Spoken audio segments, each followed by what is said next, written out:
So yeah, so back to Amazon. So this is why I use the 200 day, because I don't like to be so far away from an actual good buy. And this is what Ian was talking about when he does his load to boat prices. His load to boat prices are down here. Like, it's literally just go to pretty much the 200-day moving average and see what that is. Probably do a little bit more calculations, add a few more things in, take some stuff out, and then say, all right, this is my loadable price for X stock. And this for me is my get as close as you can price before I buy in. Now there are some stocks that I will say, you know what, forget that 5%.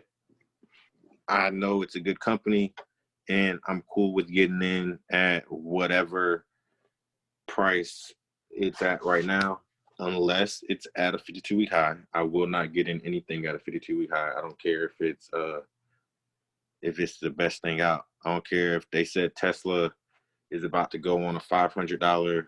Well, maybe I would, but whatever it is, I'm not about to get in anything at a 52-week high. It just doesn't make sense to me, because usually 52-week highs, it might hit it once and then it might break it and go to another 52-week high, but it's going to come right back down. It's not going to stay there forever. Can we go through the process of finding our buy-in price? Sure.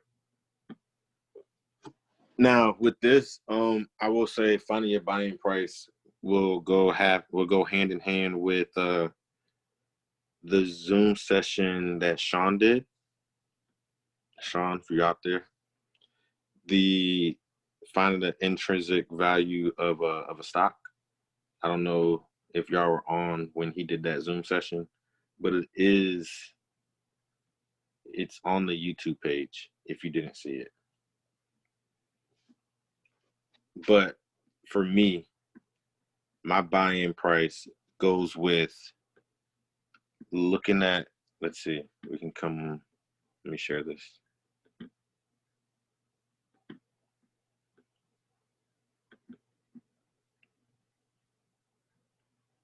So my buy-in price for a stock, not option,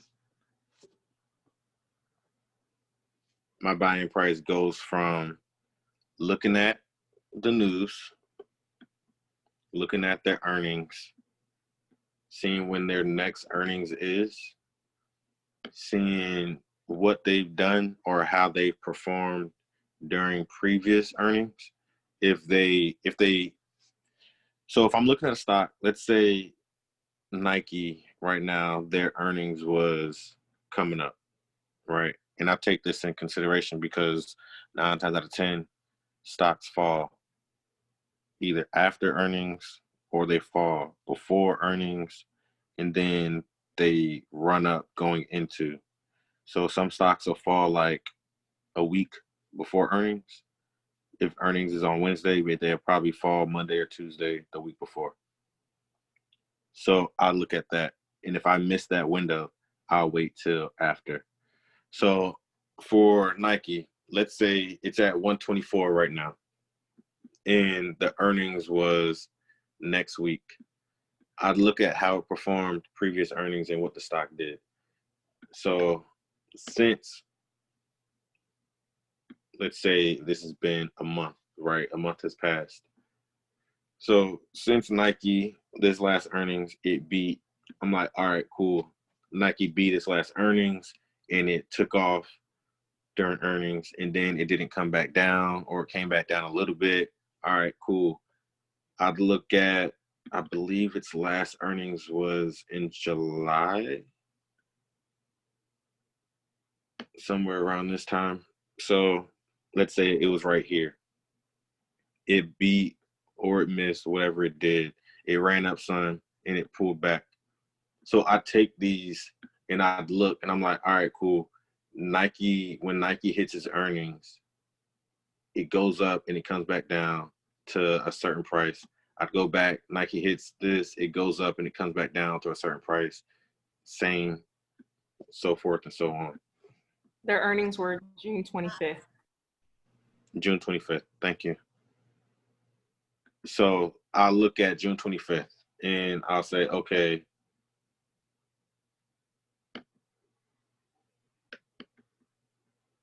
let's see what it actually did. So right here.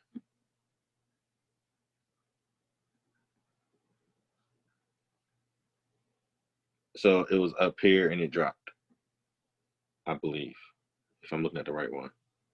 It's 26, yeah. So right here, it was up. The 26th, it dropped. And then it went back. So I would take all this into consideration, that Nike does this. And then the one before that probably was close to around right before or during March. And it probably went up some and then came back down. So I'll take all this consideration. And then after that, I'll look at the company findings and I will see exactly if it's a good company, bad company, or what may have you, right? After I do all that, I see where it's actually at on the in the Bollinger Band. So if it's at the top, I'm like, all right, if it's at the top, let me go ahead and I'll take the top line and I'll take the bottom line and I'll average those together. Now, and I'll come up with the median point. Then I'll say, all right, the stock's actually at 124. And then I'll see where that is in retrospect to what those two numbers were. And then I'll look at the 1 year. This is, and I'll look at what the 200-day moving average is. So let me go back to Thinkorswim.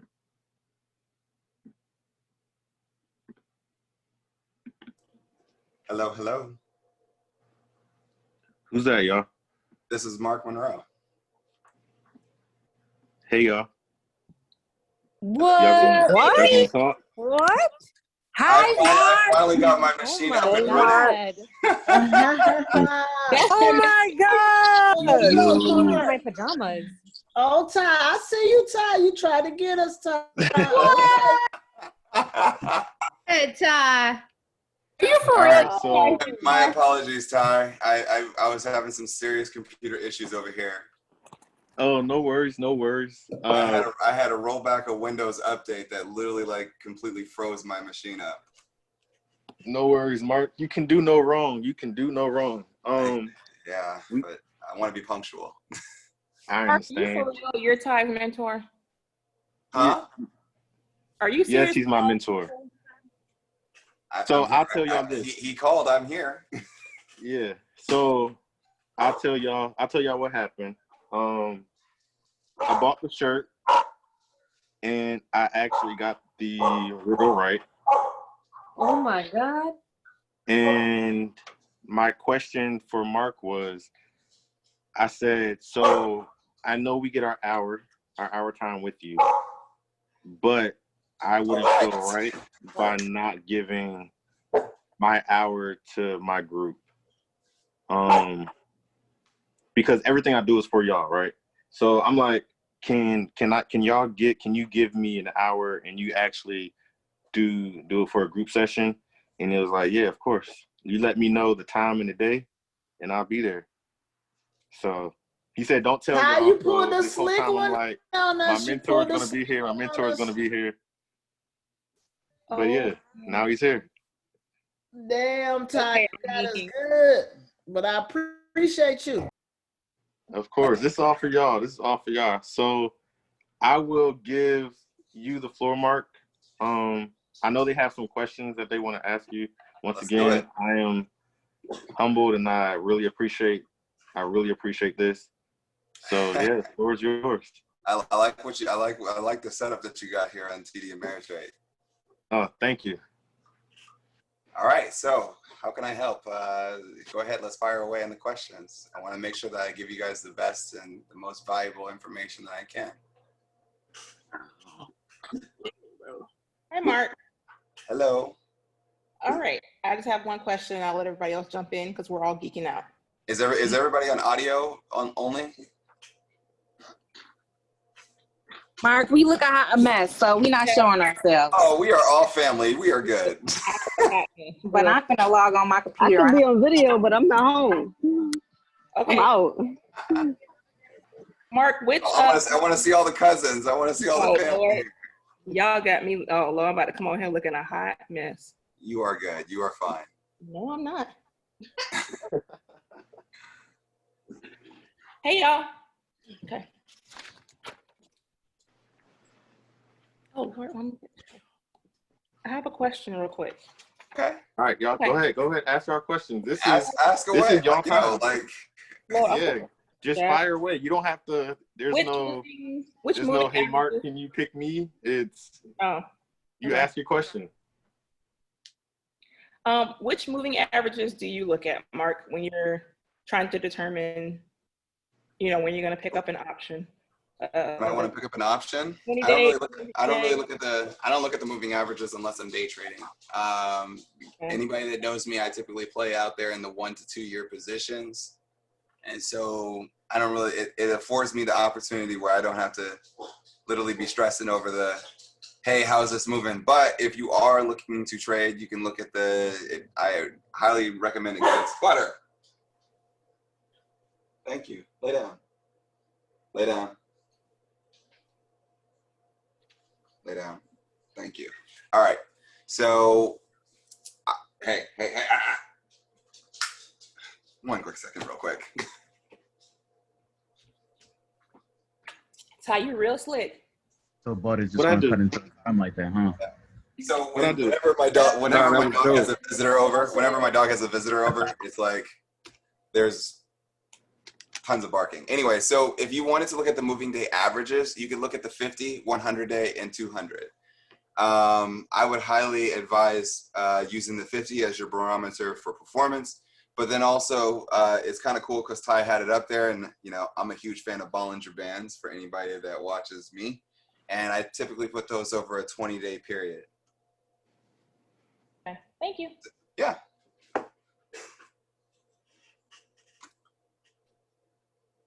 Yo, look at this chat. Melanin popping. I'm here for it. That's what we do, Mark. I'm trying to. This is for the community. Like I told you when I got that and I looked at Black Wall Street and I looked at the Roaring 20s and saw everything that was going on, it actually made me realize so much more about how we need to actually build for our community. Yeah. If y'all haven't looked at the documentary for Black Wall Street, I suggest you do so, please. Yep. Just seeing exactly what happened, and it was the wealthiest Black community that was out there that they just burned to the ground. Yep. With no remorse.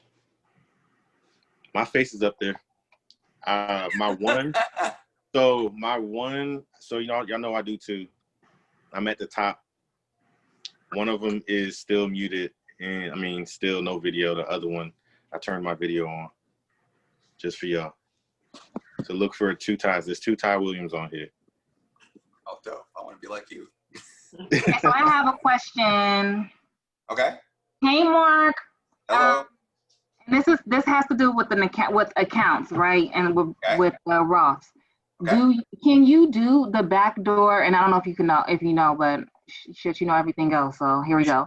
Can you do a rollover every year into your Roth, or is that a one-time thing? I think you can roll over as many as you want. Depends upon the account in which that you're rolling over from. So if you're rolling over from a 401k to a rollover is that's a traditional Roth. And then you can roll it over to a backdoor. You can do as many of those as you want. There's no penalty. Okay, but you can only do up to 6,000, right? Up to $6,000. $1,000. Only up to 6,000 in contributing per year. But if you're rolling over, that's not considered a contribution. Oh. Thank you.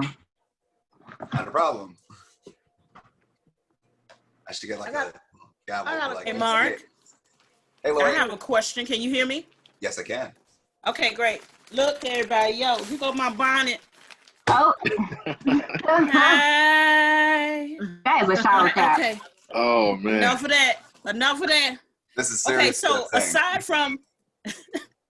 aside from the long call option strategy and long-term investment in stock positions, are there other trade strategies that I can add to my toolbox for aggressive growth as I look to prepare for my retirement years in 12 to 15 years? I would typically say if you're looking to prepare for your retirement years, or for anybody that's looking to walk away without having the stresses or putting yourself at a high risk, though that you're trying to go for the aggressive, stick to the script. I would definitely say stick to the script and go with the long-term investments in tandem with the long-term trades. You'll thank yourself later, and then on top of that, you'll sleep better. Thank you. Yep. Mark, I have a question. Hey, Robin. Hey, Mark. So, my question is, so like during the quadruple witching periods at which we should buy in, say for instance, you started with limited capital. Okay. So, and something happens like how those contracts were like crazy more expensive than we thought there's a lot of people thought they would be. Yep. So what is a next plan of action? So say if I had $2,000 to start with, but I couldn't roll with the big boys that time. You can wait. Start out. Should we just like save and wait to the next quadruple witching period? So you can wait till you can be able to invest. Okay. Can you hear me? Uh-huh. So I was saying that. Yeah, I can hear you. So with quadruple witching, you can just wait until because that's pretty much a volatile period of time. And when the volatility dies down, you'll typically see the prices get a little bit more under control. So you don't have to actually do it on the actual day of quadruple witching or the actual week if you don't want to. You can actually wait a few weeks and then say, hey, I'm going to step in. It's just the period. It's just to let you know that during quadruple witching, especially if you're going with the rolling forward strategy, what you can do is it's just letting you know that this is around the time that you should be buying another set of positions. So that way you have 4 positions rolling for you. Gotcha. Okay, cool. Yep. I have a question. Since we're on that. Hi. Okay, so I got in at a ridiculously high price. So I got XLK and XLY at like 18. Did you pay like 17? 18. Not like almost 19. So I'm trying my best in my spirit to stick to the script. But since things are so low, I was wondering, like, since it's going back up a little slowly but surely, if I can break even, should I get out and get in at a lower price? Because we're expecting for the market to drop. Stay put. The market has already dropped and we're going through a retest period from the correction. Okay. And then I always say this, never let short-term moments ultimately derail you from the actual journey. And on top of that, are you trading out of an IRA or a brokerage account? It's in my IRA. Okay. Well, so you won't have to worry about any of the, say, for example, capital gains, tax or capital losses or anything like that. But I would definitely say stick to the script, though, for sure. Okay. Thank you. Yep. Hey, Mark, I have a question. Go for it, Kendrick. All right. So we got doing the quadruple witching for it, rolling fours. Yep. And I got an XLK for it. So I bought in and I bought it down every time it dipped and I averaged my price down for it. But we were talking about not being crazy and taking your profits. And we know that every year around the same time, September, October, the market drops. So would you consider a good strategy is before that happens, take your profits and then buy back in? Depends upon the expiration. I'm at 2023. So did you buy in at the 2023s? Yeah, I bought the 2023s. I got in, it was at 17. Now I'm average down now like 13, 1400. Yeah, so it's at $14 a contract for the 130. I mean, I would stay put, especially even after, like, because when we look at it from a year from now, let's put it into perspective, shall we? So I'm gonna go to is it okay if I can share my screen? Please do. Yes, go ahead. Okay. So let's see if I can do that for each and every single one of you. There we go. And don't worry, I'll blow it up. I know Jolene gets on me about that all the time. So when we look at the trade, oh, that's weird.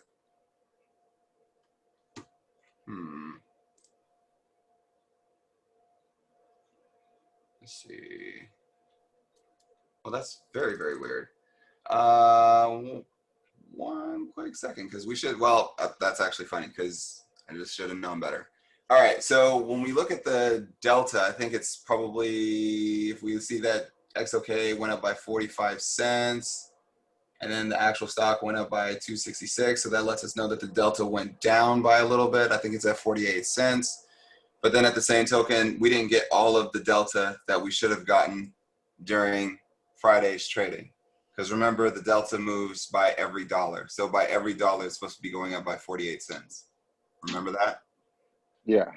So what we'll probably see come Monday, you'll probably see that XOK will probably be popping on Monday. But I think that if you're looking at the trade over the long-term period, if we put it into perspective, and if any of you have a calculator, go ahead and pull it out on you. And so let's calculate it, shall we? So current value of, let's say, XLK right now is at, let's just round it up to 114. So if we take 114 and then we say, if your strike price is, let's say 130, but I'm going to bring it up to 135 because if for anybody that was in the 135 January 2022s, you saw the damage it did there. Yeah, I got 3 of them. Okay, so you understand what that can do. Yes. Okay, so we're going to take the 135, say for example, price target, and we're going to subtract 114 from 135. That puts you at 21 bucks. Then you're going to take the delta, and then you're going to say, all right, I'm going to multiply that times 0.48, 48 cents in delta. So then that puts me at 10. You bought the contracts at, let's say, 17, and then you just gained 10 bucks per contract over, say, for example, 6 to 12 months. And that's just 6 to 12 months.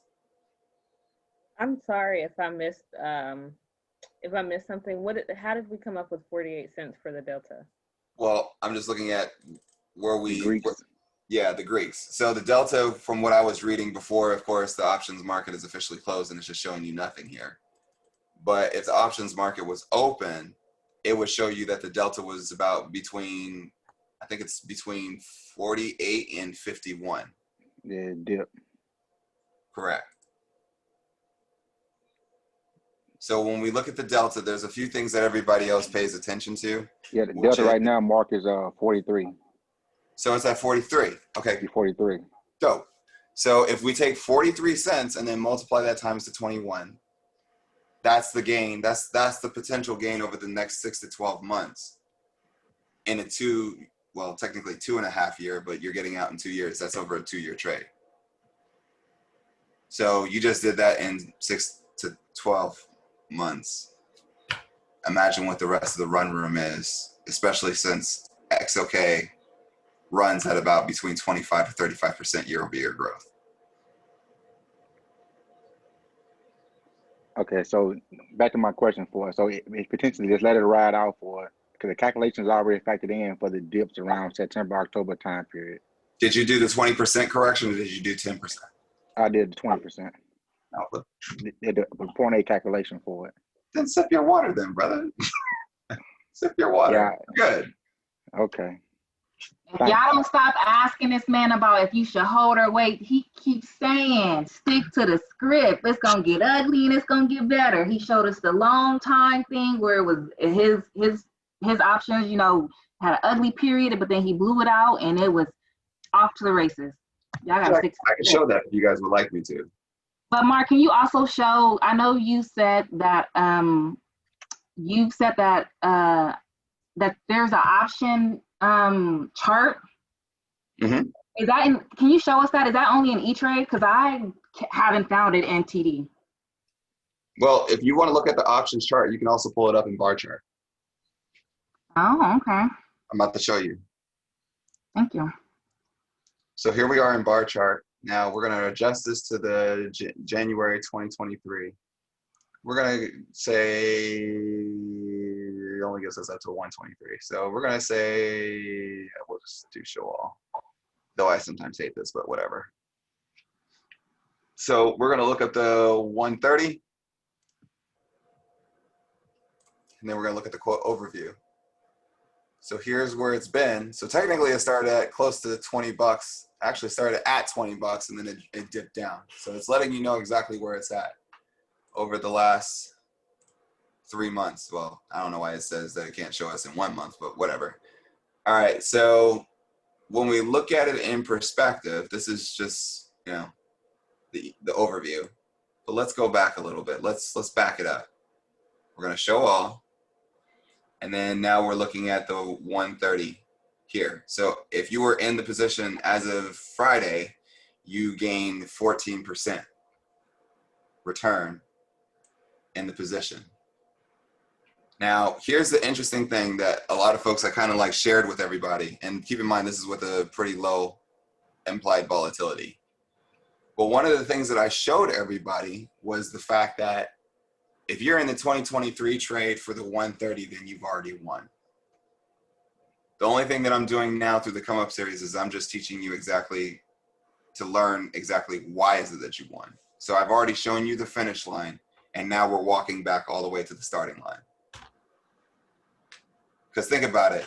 What was the 52-week high for XLK?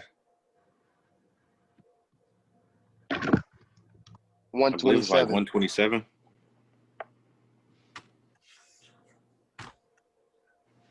So then ask yourself this: if you bought the 130 call, and the 52-week high is 127, we know that technology is still going to keep doing its thing. We know X amount of parameters that are already baked into each and every single one of these companies, which ultimately propels the technology sector XLK. Tell me this: is this an automatic win? Yeah, for a 3-year position. Yeah, definitely. So that's why I say stay put, stick to the script, and wait till the next quadruple witching to find your next win. By that time, you guys will have already be equipped with the tools over what we're teaching over the come up series over this period of time. And if, on top of that, if you're studying, you will probably start to spot some of the trades in which that are open and available to you. I mean, for me personally, I look forward to quadruple witching periods, no matter how volatile it is, because of the fact that I look at the end game. A lot of times we get wrapped up into the simple woes and sometimes the eves and flows that we forget. And so I guess the best way to do that is if we look at XLK, right, over just a 1-day chart, and I'll pull up the full chart for everyone. So here's the full chart for XLK for 1 day. 1 day's worth of trading, you started, you had an end point. 5 days. We actually eked out a positive where we started from a not so good. Then we come from a month. We still got some room to go, but look at where we're going. Now, notice this. Here's the funny thing that I love about looking at charts. And this is the reason why you guys always hear me say charts don't lie. You ready? You ready for some magic? Here we are at 3 months. Here we are at 6 months. Here we are at 9. Here we are at 1 year, 2 years, 3 years. Now, just for the sake of the conversation, 3 years ago, XLK was at 59. Today, we're at 113.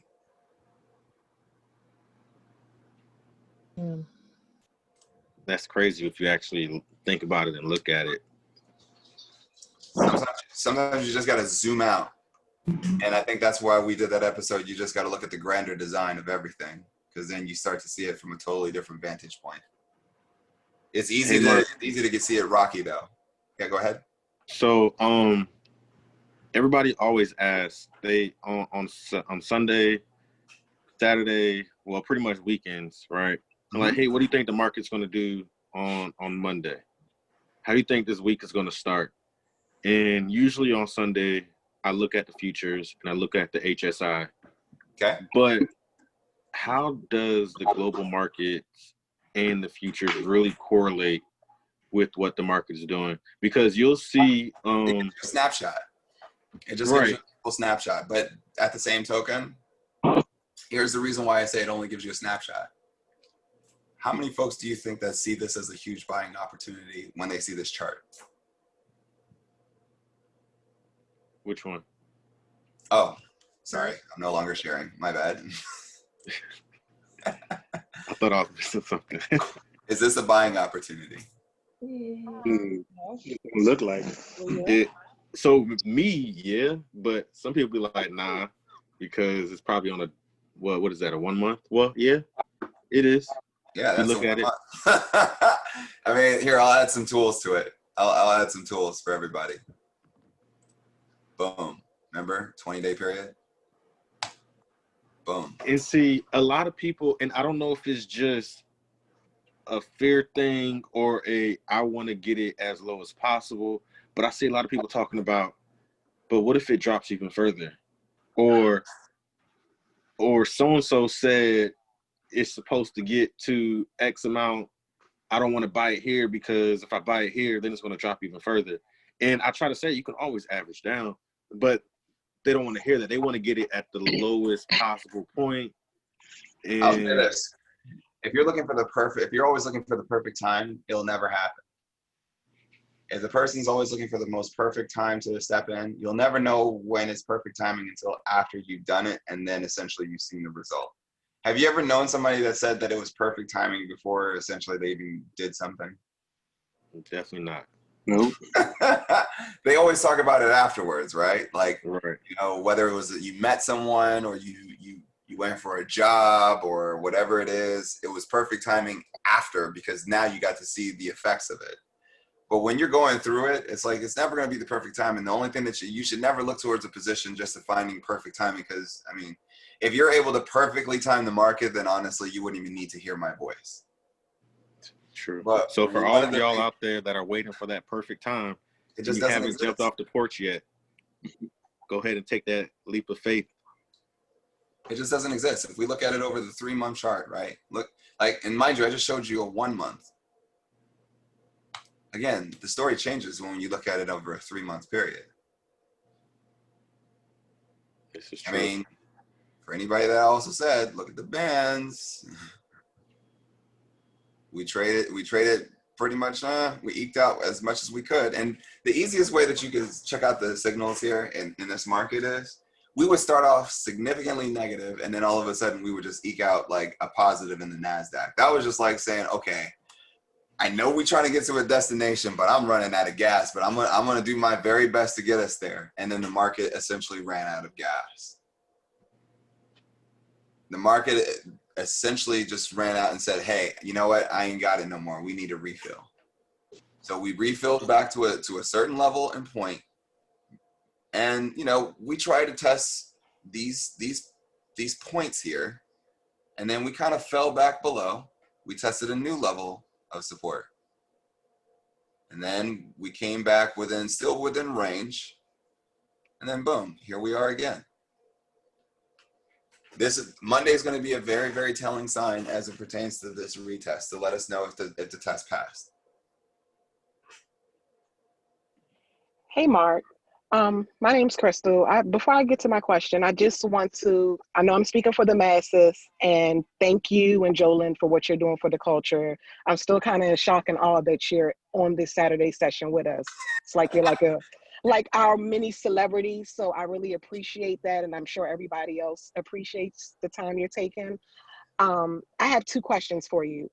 I'm still trying to get a grasp of this option in its totality, but as far as QW, what is the grace period of buying in? Because I know it was September 14th, but is it like another week or 2 weeks outside of that, or is it a month time frame? There's no such thing as a grace period for quadruple witching. It's just letting you know that those major contracts are expiring across the entire market, and it's pretty much just letting you know that contracts expire across multiple different asset classes. A lot of people try to build in a lot of hype into quadruple witching because of the fact that most likely, I mean, we're family, so I can speak freely here, can I? Yeah. Okay. So a lot of folks got fed a lot of bullshit from Wall Street because they do a lot of hyping, And they're some of the greatest marketers that we've ever known, right? I mean, to get, you know, billions of people to just go ahead and buy into Apple stock and everything else because of overhyping a stock split or Tesla stock split, I mean, that tells you something. And I think that a lot of folks got wrapped up into the whole quadruple witching thing because they're like, oh, well, is this like Armageddon for stocks? No. I mean, if I go back and show you a 2-year chart of, or even 3 years, and looking over each and every single period of quadruple witching, I mean, you have, in some cases, you have your Januaries. I mean, then on top of that, you have your Marches, you know, okay. Then from there, we have our Junes. June doesn't really bring forth any significant like movements. We're back off to the races. When we look at September, September is naturally a pretty crappy month. I mean, this is 2018 when we started hearing words about recession that we're already in now. So, I mean, you know, imagine that. And then if you just keep it going, it's pretty much the same thing over and over. But a lot of folks they overhype quadruple witching. So you can come in and buy in at any point in time. Me personally, I like to buy because of the fact that I know that as I step in early, I like to be the VIP before the party flyers even go out. So if your capital was like, if you're starting off and you know you can't really get the double-digit contracts and you only have maybe 1,000 or 2,000 to start off with, is it kind of like too late to jump into the 2022s, or it's still a good time to take advantage of those? Well, 2022. I know 2023. Yes, it's still a good time, but as far as like if you wanted to deal with the 2022, like for example, if you want to look at the January 2022s, I mean, they're still good plays. Okay. If we're looking at, like, think about it, I didn't even have to do anything to switch it. It still says near money, and it still classifies all these as near money. And when you look at them, still dope. They're probably getting the best of movement over a period of time.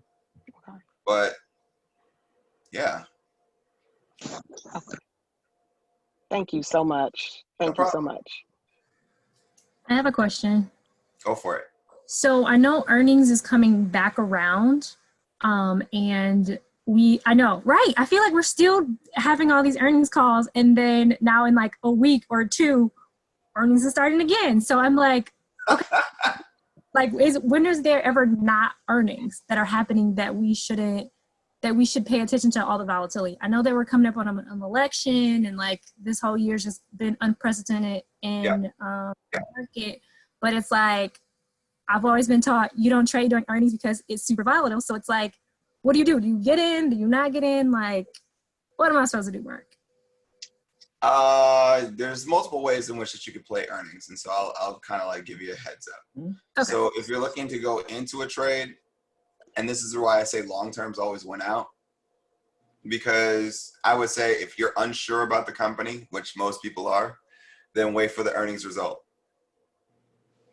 Wait for the earnings result. A lot of folks want to get there for the pop, but then at the same token, you're trying to trade in there alongside with the algorithmic trading, and that can ultimately be, whew. I mean, like, look at NVIDIA, for example.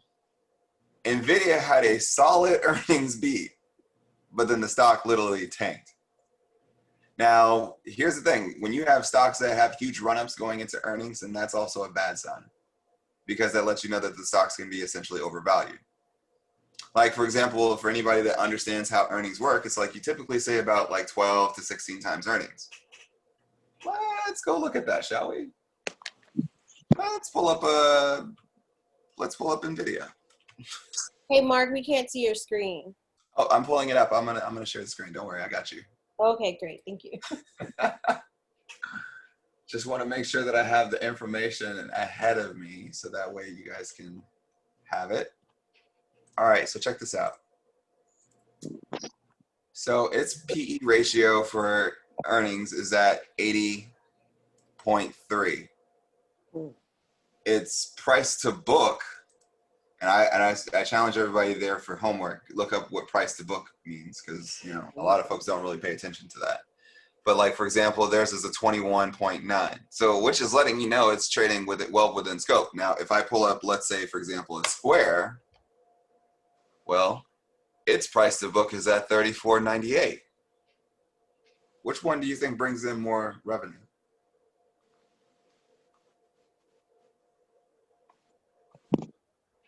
I'll go even further. Let's look at, let's say, a Tesla. Its price to book is 33. If we look at Apple, its price to book is at 25. Who had the highest price to book again? Tesla. Tesla.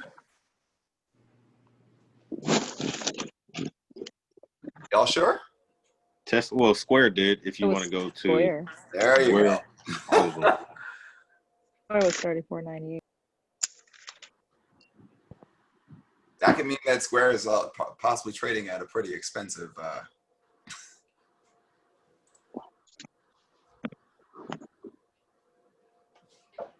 You know, institutional investors, they look at those things. But though, you know, EPS or EPS or price to earnings. Interesting.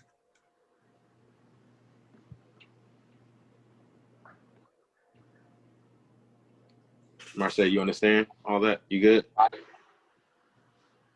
Okay. I believe somebody raised their hand. You can. Yeah, this is Tanika. Yeah, this is Tanika. Can you hear me? Yes, I can. How are you doing, Tanika? I'm doing well. Thank you for all that you have done to share your knowledge with us. This has been a really, educational experience. I just want to thank you for that. My question was about like your portfolio's construction. So how much do you actually, not in terms of dollars, but in terms of percentages, as for people that are just starting out, should we just pick like, and we don't want a lot of volatility, we're probably going to just stick with ETF options? Is your recommendation to pick like 3 or 4 or maybe 5 and just kind of divide the money based on that? Or should, I would keep your money very focused. I would say think of your money as a person, right? Mm-hmm. Would you rather your money be the jack of all trades or king or queen of the craft? Queen of the craft. Yeah. So the more that you have positions that are focused, and the more that you allow your money to focus, the better return. When you're split so thin, then on top of that, in situations, you can make quick decisions without having to go, okay, I got to make this decision, then I got to make this decision, I got to make this decision, I got to make this decision. When you have more focus within your portfolio, you have more control. That's helpful. Thank you so much. No problem. Mark, when you do these long-term trades, I know that you say like the minimum trading volume needs to be 450, right? But yeah. Do you consider some of these ETFs like up and coming? Like you'll think like, okay, it's low right now, but in 3 years, this might be a good one to trade. Do you ever do that? That's a good question. Because once upon a time, there was a company like this that literally, if I look back at it, I started trading it 5 years ago. Now, of course, it's taking into consideration large quantities and volumes and everything else, but this was a stock that like literally traded sideways for quite some time when it first hit the market. So I've been in XOK, oh God, I've been in XOK for like 5 years. But still that volume was in the millions. Yeah. Okay. So, but if I look at, let's say, an RTH. Ask that, Rashad.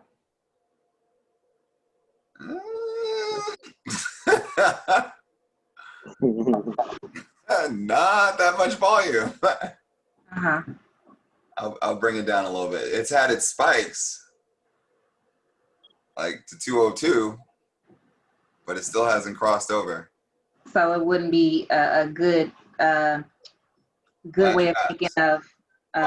Look at the. Well, this is just a day, so we'll just say look at it over a longer period of time. Look at the percentage differences. Okay. I shouldn't predict that this ETF might just hit it off 2 years from now. Okay. Let me go take care of this. All right,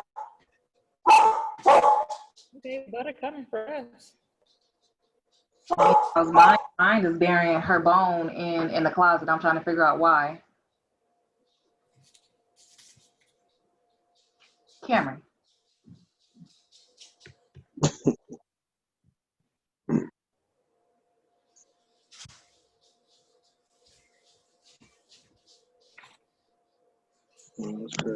Are you on here tonight? Y'all don't have to raise your hands. Y'all can just, when he comes back, y'all can just talk.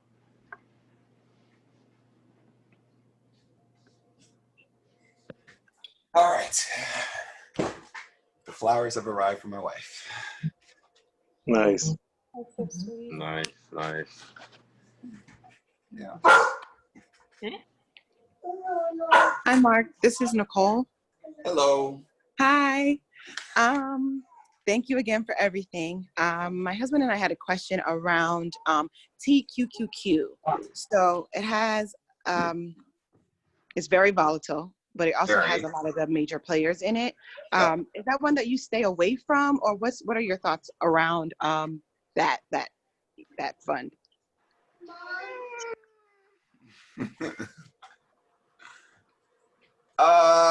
Yes, I definitely stay away from those.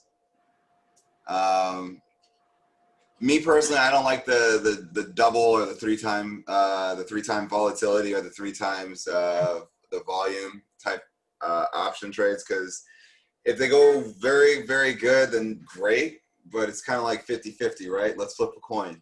On a day that the market is bad, you're going to feel that a lot worse, and especially if you're doing an options trade, you're going to feel that a lot harder than, say, for example, sticking with the standard, ETF. Right. Okay. So high highs and low lows, like you talk about for single stocks. Yep. This will move a lot like a singular stock, except probably like even harder than a singular stock. Okay. Okay. Great. Thank you. Not a problem. Like, for example, today or over that time period, just like lost like 95%. Wow, that's crazy. Would that change if you're doing like a day trade or a trade? Oh yes, like so this is that Friday, but as you can see, looking over, I mean, for a person that's in the let's come all the way out here to the January 2023s. Even then, down 18%. This one was down almost 8%, 8%. I mean, this person out here at the 130s, I don't know how they did that, but congratulations. But it's funny how this options chain is moving, isn't it? Mm-hmm.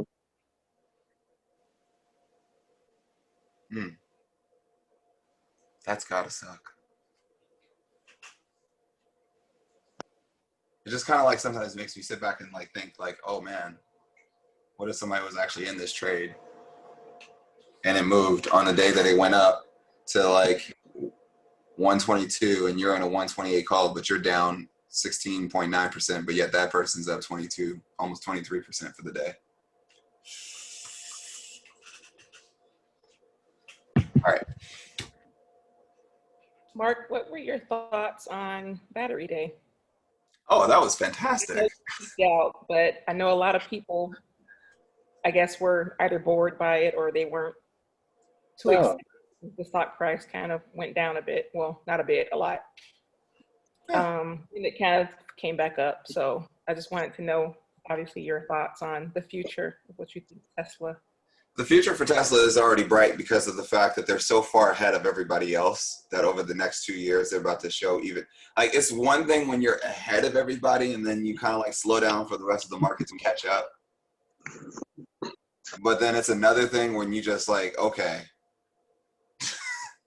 I'm going to go for another kick. Let's keep going. So they were already dominating within the space of, of actual just vehicles. I mean, for the year of 2020, I mean, it's the year of like Tesla broke out. And when you think about all the types of things in which that Tesla is leading in the forefront, in the bleeding edge technology that they're bringing forth, and then on top of that, now they're saying, okay, hey, we're looking to solve the problem of not only like doing our part in climate change, but then also with extending batteries. And then on top of that, like, here's the thing that's so cold that a lot of folks weren't even paying attention to. Tesla also just released a new Model S, which we already know that if they did that for the Model S, then it's coming for the Model X version as well. So imagine every single one of those individuals that bought the Model S's from like way back when during 2010 and the Roadsters, and now they're looking to upgrade. I mean, and then on top of that, like here's to put it into perspective. We just have only been in the dual motor technology for literally a year and a half, 2 years tops. Now we're literally we're talking about tri-motors, like 3 motors. Like, built into the structure. Can Audi and BMW catch up at least or something? No. Go ahead. I like the fact that it's now going to be built into the structure. I was like, that's freaking genius. It is. Like, what? Like a lot of folks thought that like, you know, that they were expecting like, you know, for us to talk about 1 million miles, and, you know, what they're talking about is like when you think about their gigafactories and what that produces, now you're talking about going even beyond that. And then he slightly hinted at HVAC, which, you know, that's probably going to be.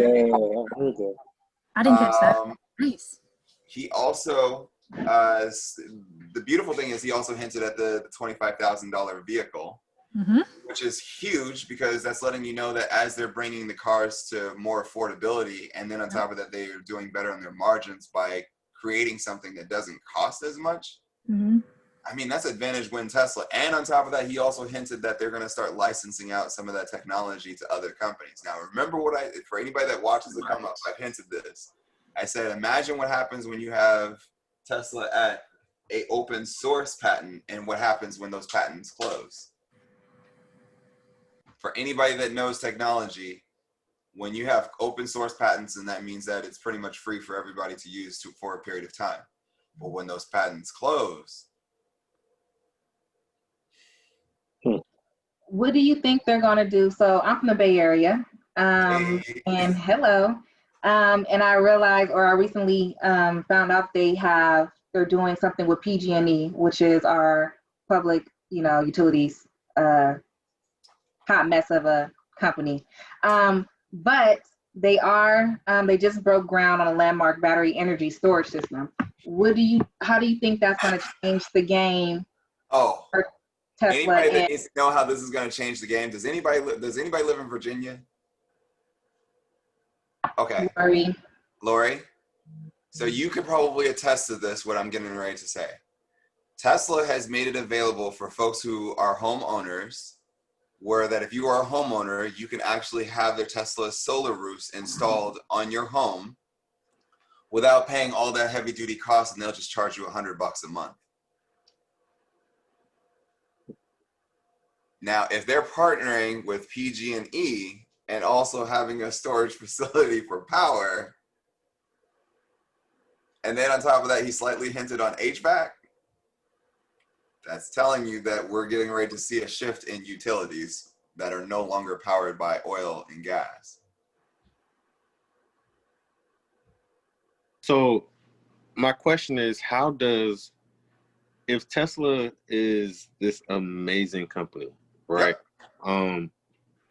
Why is it that everybody still says Tesla's overpriced?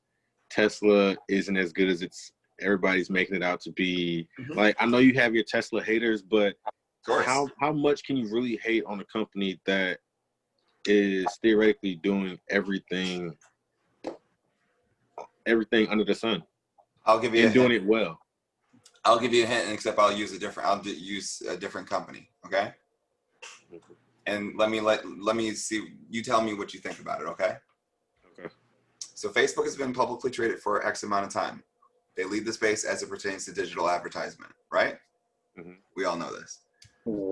Then there was a company by the name of Snapchat that went public.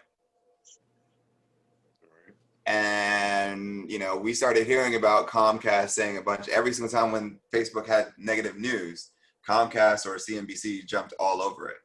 Parent company of CNBC is Comcast, of course.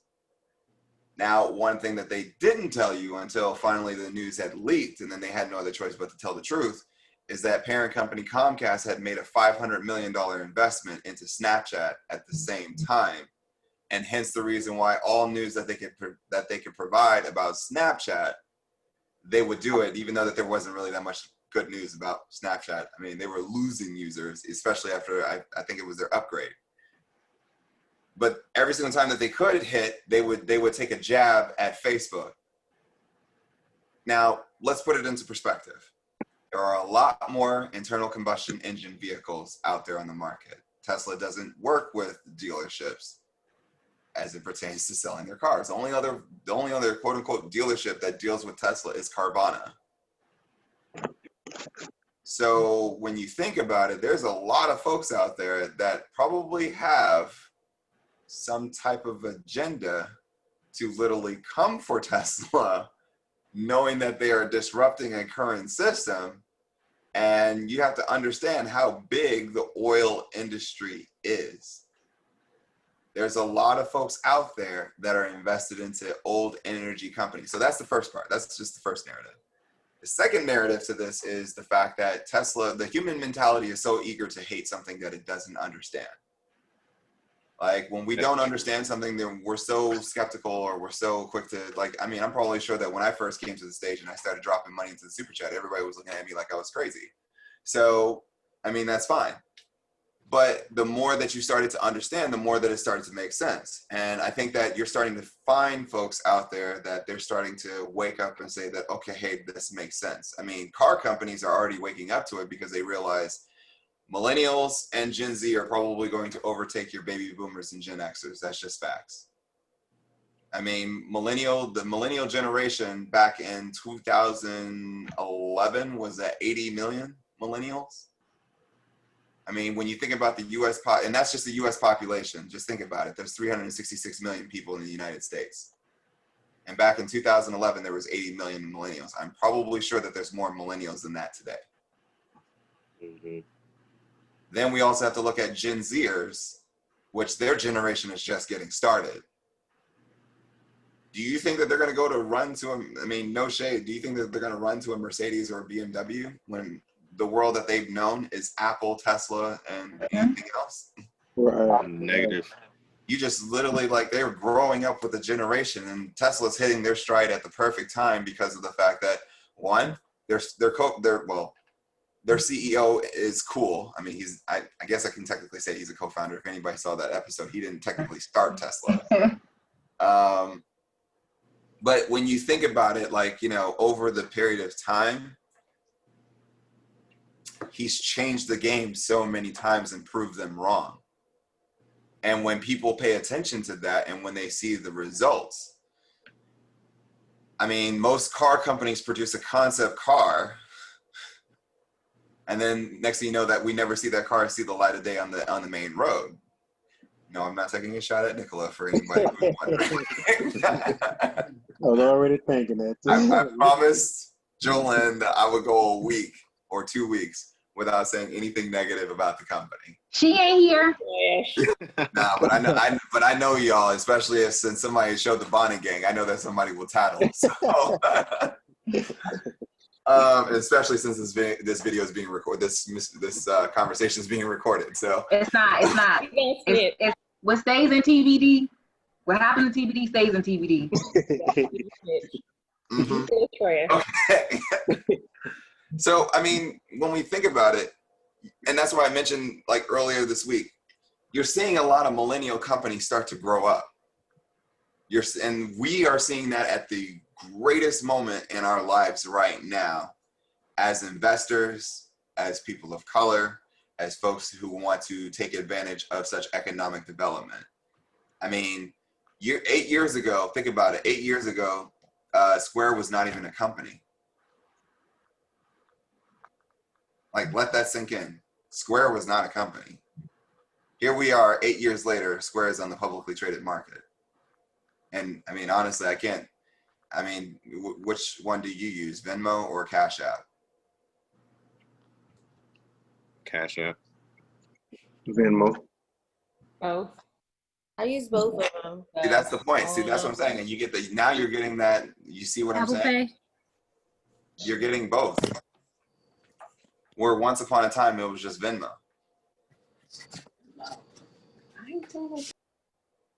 So, I guess to say your Shopify's, another company that was growing up. 2016, it was still a private company, and look at the damage that it did while it's private. I mean, think about it now. Thanks to COVID-19, the road to the holidays leads through e-commerce.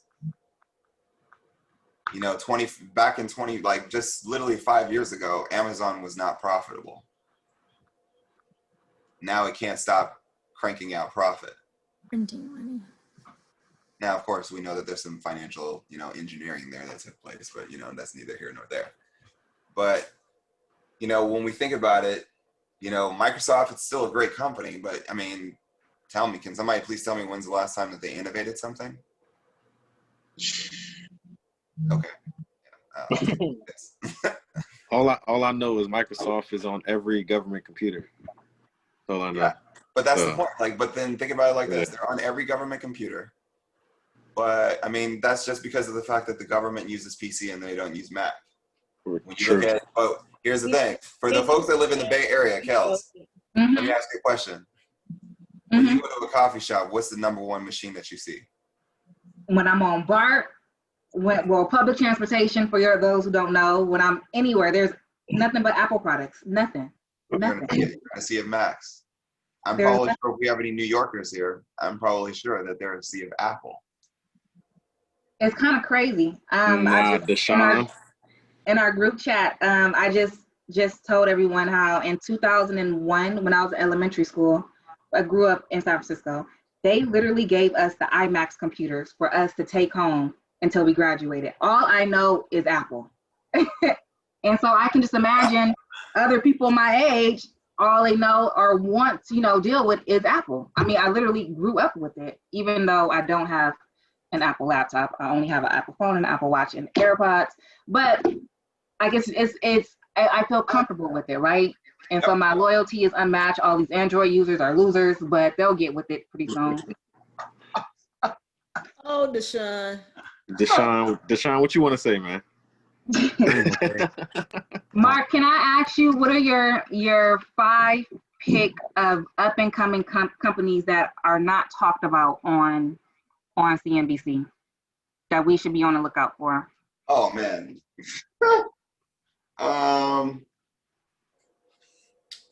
They don't talk about AMD enough. I mean, they really don't talk about chip stocks as much, and especially since chip stocks are going to literally shape the future. I mean, let's put it like this. I'm a huge technophile. I mean, geek and proud. NVIDIA just released its new graphics cards, and they sold out globally in 5 minutes. Dang. That's a $1,500 graphics card all the way up to $1,900, and they all sold out in 5 minutes. You have AMD, which literally is powering both Microsoft and Sony, both in console systems as well as their gaming cloud services. That's here now. And then on top of that, what they're doing in taking Intel's lunch for enterprise server cloud chips. That's not talked about enough. Without sharing my watch list with folks. You can share. No, that ain't happening. I said top 5, Mark, that's that no one talks about, so you're gonna have to reveal some cards or something. Mark, Kels is my Jolene. She gonna come at it. They don't talk about Netflix that much, but the road to the Oscars goes through Netflix. They're not saying that, and we already saw that through the Emmys. Let's see. Whew. They don't talk about Best Buy a lot. And Best Buy is like one of the remaining retail companies that's literally been taking names. And let's put this into perspective. How many empty commercial offices do you see or do you know of that are in that you see around your cities? Practically all of them, right? Yeah. By the time that people go back to work, will that technology that's in those offices be obsolete, or will they still be up to par? Obsolete. Okay. They don't talk about Teladoc enough. though that we're in the midst of COVID-19 and how this company has been literally taking names, I'll go further than 5. How about that? Yes, thank you. We could do top 10.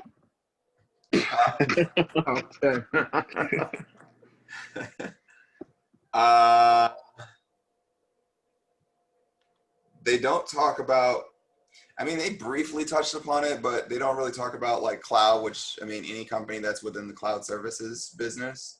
I mean, when you think about it, we've only penetrated 25% globally of cloud.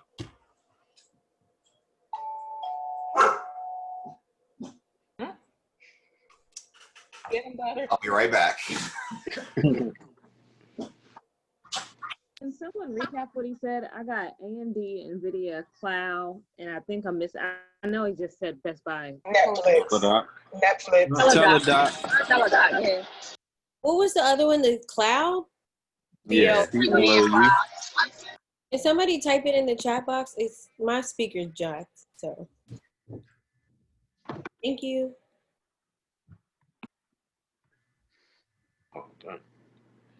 Okay.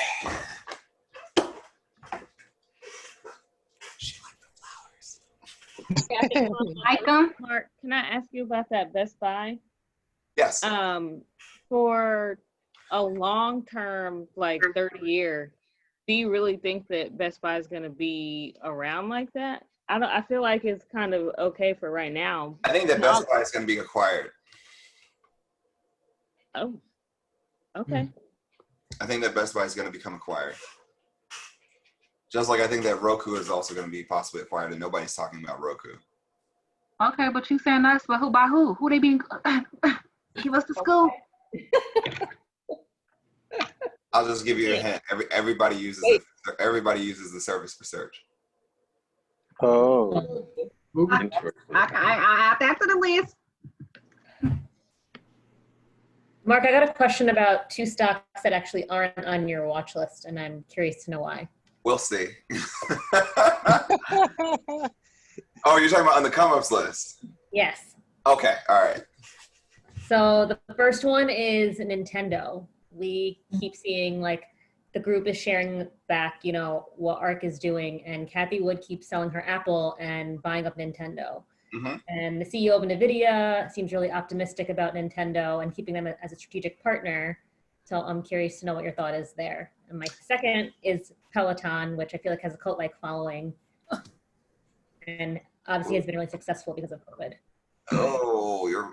Okay. All right. So Peloton was on my list, but it's actually letting me know that there are some huge vulnerabilities with Peloton. I mean, I know that it has such a strong cult following, but at the same token, its devices are too expensive. And then on top of that, you have to, I get it. They're trying to do it the Apple way of monetizing off of the device. It's smart. The problem is that the price premium is a little too high. And then on top of that, you have to ask yourself, after COVID-19, will people more so likely go to the gym where they can have that community and camaraderie, or are they feeling more confident and comfortable with going with Peloton? That's one of the biggest issues. Now, if Peloton comes out with a more affordable device, which I think that they will, I think that that will be huge for them. And then on top of that, I mean, they could possibly be an acquisition play by, say, for example, an Apple.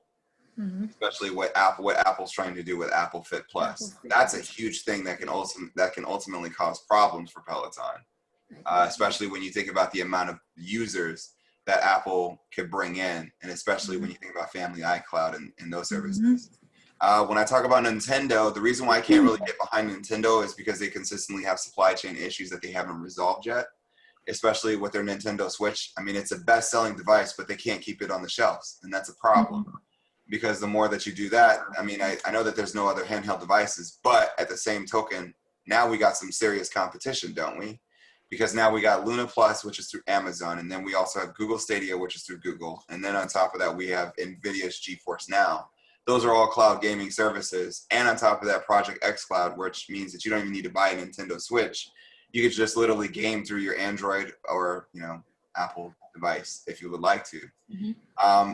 Those services alone cause a problem. And for me, the reason why I can't add Nintendo is because of that alone right there. And I just don't see the revenue strong enough. And now until I see that come through, like where they have to come forth with, like, I'm waiting for them to produce that one more thing, like Nintendo Wii. great success, but at the same token, they couldn't bring it to, say, for example, a second edition to scale. Nintendo Switch, I'm asking, can they come forth with the second edition? I believe so. But then the question is, can they scale it? And that's always been Nintendo's problem as it pertains to inventory and supply chain logistics. And if I have to choose, I would rather choose NVIDIA because they power every single one of the devices. So for me, NVIDIA is the better play versus Nintendo, but I mean, yeah. Thank you. Yeah, good question. Really got me, you really got me there. It was hard. It was hard not to put Peloton on the list, though. I'll be honest with you. It was very, very hard not to put Peloton on the list. And mind you, when we're going through, we have to go through 20 companies. Like we literally, like our picks is literally 20. We don't go beyond it. And that's a huge conviction for us. I mean, literally, I could literally go to like probably 30 companies and drop them on the list. I mean, you know, let's just say my league is pretty deep. It's probably like maybe like 50 companies deep. But at the same token, it's like we have to ask ourselves which one of these companies will ultimately give you the best bang for your money and put your money to work the best. Now, what Kathy Wood is doing is she's definitely making a long-term play, but that's going to take some serious time, and Nintendo's going to have to do some significant proving of saying that, okay, hey, that it can scale and break off into a whole new level. I believe that it can happen, but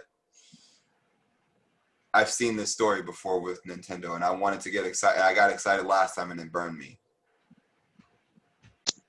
Mark, question for you. Are you using Apple's new ARM-based chip?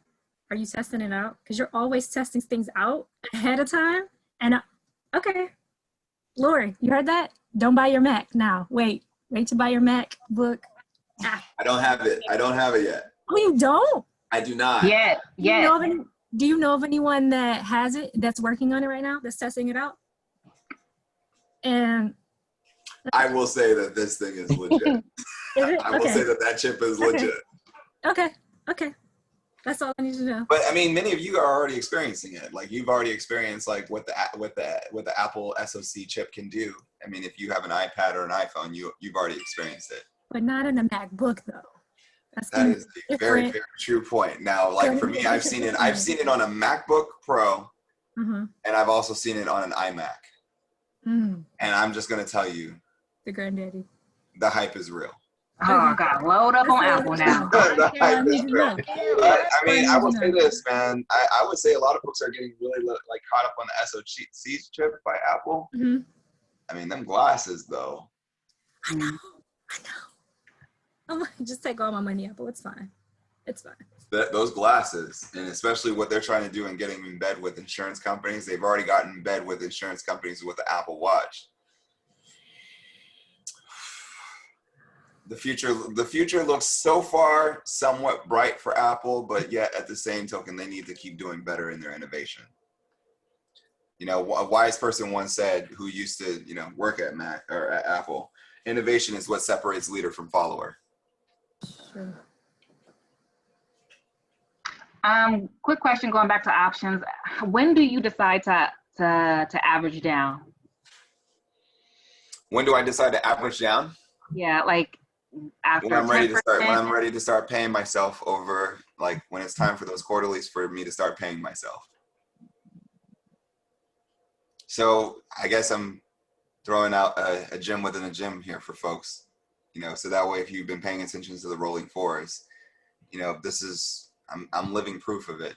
I essentially pay myself on a quarterly basis. So my salary comes in quarterly, quarterly.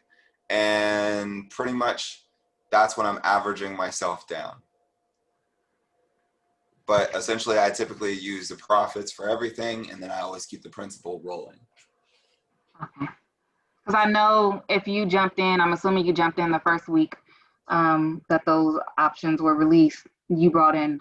Oh, so for me, I guess just to share a little bit about my lunchbox. So I was pretty much throughout that whole week, I was literally trying to execute 5,000 contracts of that XLK 130.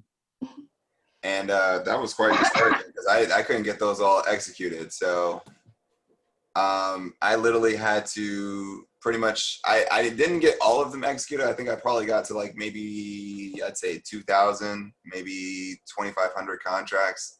And then I just gave up and I just said, okay, hey, let me just choose the next best thing, which is the 140 strike. Okay, so let's say you did get that to go through and it went through at 16, 17, 100. It ended up averaging me out to, technically I'm at 14, I want to say 1435, 1450 when it's all said and done. I got averaged out to. Okay, so if XLK would have continued to drop, would you have bought more, or would you have just said, I'm waiting? I would still be a buyer more. Okay. I have a question. If you're just starting out, so I will say I've only bought like 1 year long call options, and usually they're really inexpensive, but I've made a little bit of money. So like $200 here, $300 there. So not a lot, but for me, that's a lot. Okay. So if you're just starting out, how many options or how many contracts would you say to purchase? So 5,000 is a lot for me, but I usually have only bought like one at a time. I would say buy as many as you can. Don't try to be so completely, like, it's okay to be diversified in stock if you're looking to just say, okay, hey, I'm going to just keep pretty much dollar cost averaging over a period of time on a monthly basis. That's fine. But if you're not going to do that as an options trader, I would say make sure that your options are very focused. So if you can only do one contract, there's nothing wrong with that. There's no shame in that. If you can, say, for example, buy 5 contracts, go with 5 contracts. Just make sure that you make your portfolio more focused. I don't like to hear when I hear, you know, like a person has one contract here, one contract there. Make your portfolio more focused, and I guarantee you, you'll see the benefits. Okay, so that's perfect. I'm glad you said that, because I know when the new contracts are coming out and quadruple witching was happening, people was asking me, hey, should I take, because Mark was talking about the rolling fours, should I take this 17.5 and split this up over 4 or 5 different stocks, or should I just put it all in one? I'm like, put everything in one. Get the most. One day I'll do that as an example, just to show, like, okay, hey, what happens when you put your money in 4 different stocks versus one option contract? I mean, spoiler alert. Okay, perfect. I think the option contract will win out. Well, I mean, like 4 or 5 different stocks for options. So you have that way, instead of putting at that point in, it becomes a little bit different. But then that, again, that's a lot of things that now you have to manage to juggle. Okay. How do you track? Huh? How do you track all your contracts? I don't. Do you need an assistant? I don't know yet. I mean, like after my Instagram got flooded, I really thought about it, because it really feels very depressing when you have 99 plus requests and you want to answer all those questions, or you at least want to, like, you know, respond. So, I mean, I don't know yet. I mean, but yeah, so for me, I think the highest volume of contracts that I bought, I think, was 25,000 contracts in the XLK January 2022s. And then I averaged, I pretty much rolled those, a vast portion of those over into the 2023s. So I apologize if any of y'all saw any volatility there, but you know. You cold. No. I gave everybody a head start. Like I literally gave everybody a head start. It was on Instagram. There was a photo of me sitting there like this in Zoom with Jolene that entire morning, because she got to buy and I didn't get to buy anything. That's crazy. So let me be the one to ask the stupid question. But what you said implies that you can actually buy all of them up, or no, there's whatever. No such thing as buying up all the contracts. I'm sorry? There's never such thing as buying up all the contracts. Okay. So then let me ask this other quick question. Okay, it's key for this is gonna be long. No. What is in the burner account? Which one? The one that we all were excited about seeing the last come up that we watched. And you don't have to answer that, but I'm just saying. I think it's SMH and XOK. SMH and okay. I'm talking about money. I'm talking about money, Mark. So I started off with 5,000 in that burner account, and then I grew that up to, I think it was at the time it was at 86, and now I think it's averaged down to about 70,000. So that way, like when it's living proof, I sometimes set up burner accounts when I sit down and talk to people, and then they give me excuses. So I'll set up a burner account, you know, in their memory, just to say, okay, hey, well, remember those times when you were sitting back and talking about what is it that you wanted to do? Well, I did it for you, and this is what it turned out. So $5,000, and you've already grown it to 70,000 now. What was the time period? I want to say since January of this year. Yeah. Wow. We gonna be rich, y'all. Shit. I'm trying to collect my little pennies. I don't know why. Do you think the new pricing that this will continue? They'll just get expensive, or I don't want to say expensive, but they'll keep growing in prices as time. It will mature. They will mature. So it won't be 5K. Like you might need 10K to get to that 70K next year, or you know what I'm saying? It depends upon like the flow of the market, and it also depends upon the positions in which that I choose. I mean, you know, that's really what it will boil down to. I mean, for me, it's like when I bought, like, you know, around the same time, like for example, those 25,000 contracts of XOK, I bought them at 47 cents a piece and then sold them at about 13. So it's like, you know. What were they 5 years ago when you started? Because if they were What was the a couple of cheapest? cents. No, this was like just earlier this year. Right. So 5 years ago when you first started trading, what were the contracts priced like? Kind of close to the same. It just depends upon at what point in time that I buy. And then also how further out in the money that I was playing the contracts. I mean, based upon the formula is built so that way it's affordable for folks to buy. If you were buying if you were buying the 130 calls for January 2023, that's actually well below my strike price. Mark, what are your thoughts on the ETF WCLD? It's a cloud computing. This is cloud computing, right? It's a cloud computing ETF, and it has Wisdom Tree names in the top 10. So Wisdom Tree, oh, Lord. Okay, that explains it. Yeah. I mean, they're dope, but at the same token, it's like, Okay, trash.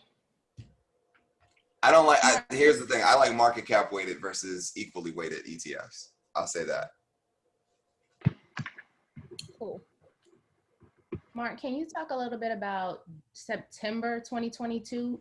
And what I'm asking is about, like, we've seen the chain kind of go all the way 2.5 years out. At December, do you think 2.5 years is going to start to become the norm, or are they going to backfill those September 2022?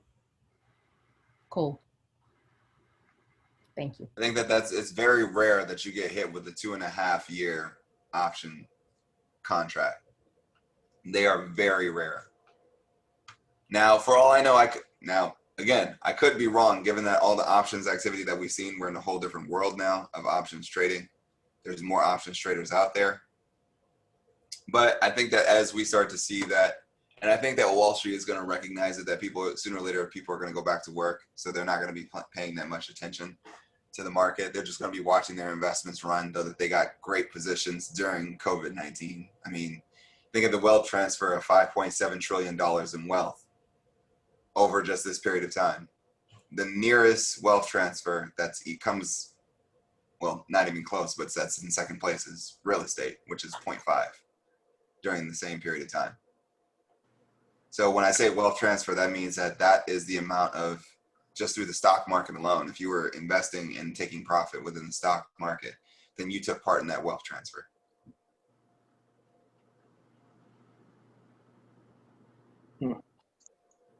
Cold stat, isn't it? Mark, I got a question. How do you feel about, I guess, like the upcoming, like, I guess, like in the future with the e-commerce and Spotify and the big commerce and all those stuff? Like, basically, like in the future, because I know like a lot of, yeah, basically, like, what do you kind of see that's going to be happening in the future when it comes to, like, you know, dealing with Spotify and those commerce? I think that Spotify's future is bright. I think that ultimately, you know, there's only there is somewhat of a glass ceiling in how far it can go.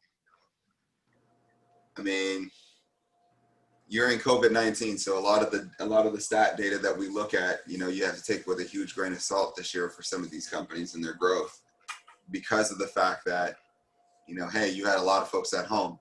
Now, if that becomes like the new norm where some folks can elect to choose to work from home and everything else, and, you know, we could be seeing a whole different market for Spotify as well as for, you know, many of the other streaming platforms out there. But in reality, I mean, honestly, I think that Spotify, if you want my honest opinion, I think that Spotify and a lot of the companies that are in the Russell 1000 are overvalued. You know, when I look at Overstock.com being like having a 900% run up, Wayfair having over 600% run up, you know, these numbers are unreal.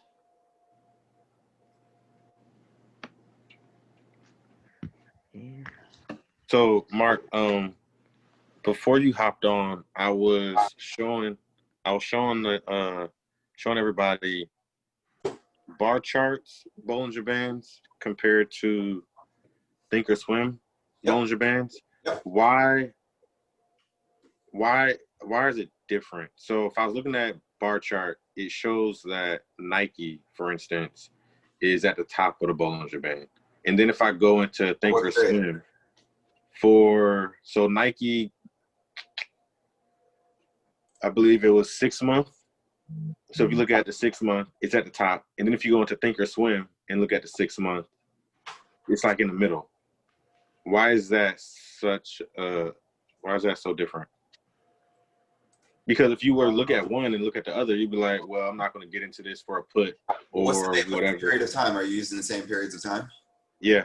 So one was 6 months and one was 180 days. 180 days. No. I'm saying, like, are you using the same period of time when it comes to the actual Bollinger Bands? Because I know that Thinkorswim sometimes likes to set it to 14 days versus 20.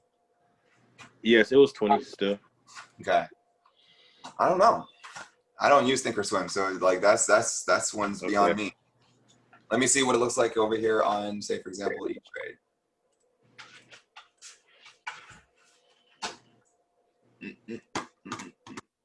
So you use Power E-Trade too? Of course I do. That would be rude not to. Yeah. So I use E-Trade for my options. I just don't use Power E-Trade. I mean, I just don't like the way I feel more comfortable with Thinkorswim. That's fine. I mean, here's my thing. I don't get so caught up. As long as you're not using Robinhood, that's as long as you're not using Robinhood or Fidelity, you're good. I love Robinhood. Oh, he said or Fidelity. Wait, Fidelity, that's the first time we've heard them in that conversation. That's the whole You point. jumped up real quick. we try to leave them out of the conversation. Tarika jumped up out the bed, Lord. Yo. Fidelity too.